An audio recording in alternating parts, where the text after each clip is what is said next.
नमस्कार, मैं हूं आपका नेचुरोपैथ दोस्त के शर्मा। आपने एक जोक सुना होगा जिसमें एलोपैथिक दोस्त, होम्योपैथिक दोस्त और आयुर्वेदिक दोस्त के बारे में बताया गया है। आज मैं एलोपैथिक, आयुर्वेदिक और होम्योपैथिक के साथ साथ नेचुरोपैथी की भी बात करना चाहता हूं और ख़ास तौर से डॉक्टर्स के दृष्टिकोण से बात करना चाह रहा हूं।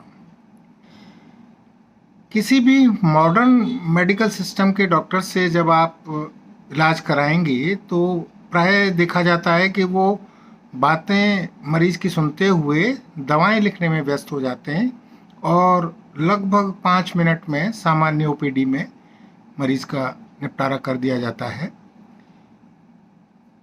कभी भी इस बात का अवसर नहीं आता या नहीं आने दिया जाता कि मरीज से डॉक्टर इस बात पर विचार विमर्श करें कि आपको क्या खाना चाहिए, क्या नहीं खाना चाहिए, या फिर क्या खाना उचित होगा, क्या न खाना उचित होगा।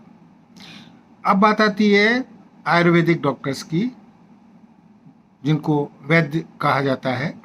उनके पास जब जाएंगे आप तो वो इस बात को रेखांकित करेंगे, इस पर बल देंगे कि भाई दवा तभी फायदा करेगी जब आप इन चीज़ों का परहेज करेंगे। अर्थात कुछ खाद्य पदार्थ वो लोग तय करते हैं कि इनको खाना है और इनको नहीं खाना है। नेचुरोपैथी के डॉक्टर्स की ये मूल मान्यता है कि किसी भी प्रकार की दवा की आवश्यकता ही नहीं है, भोजन ही औषधि है। यदि आपका पथ्य सही है तो किसी भी प्रकार के ड्रग्स की या दवाओं की ज़रूरत ही नहीं पड़ेगी। आयुर्वेद का तो बल्कि एक श्लोक भी यही बात कहता है कि यदि आपका पथ्य सही है तो किसी भी प्रकार की औषधि की ज़रूरत क्या है।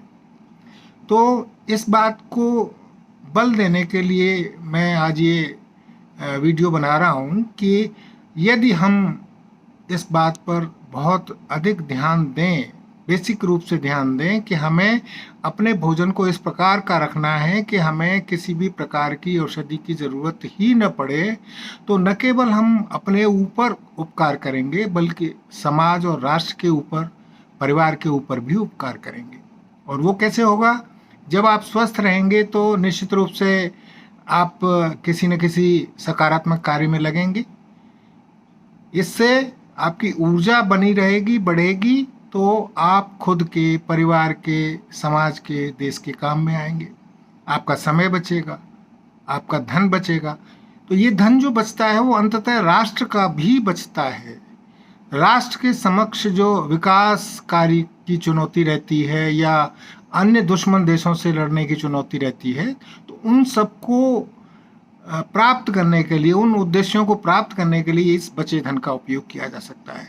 तो मैं सभी से ये निवेदन करना चाहता हूँ कि आप अपने भोजन को इस प्रकार व्यवस्थित करें शरीर की स्थिति और प्रकृति के अनुरूप कि वो आपको न केवल ऊर्जा दे बल्कि बीमारियों से दूर रखे, और यदि कोई बीमारी हो गई है तो उसका उपचार भी वही भोजन कर पाए।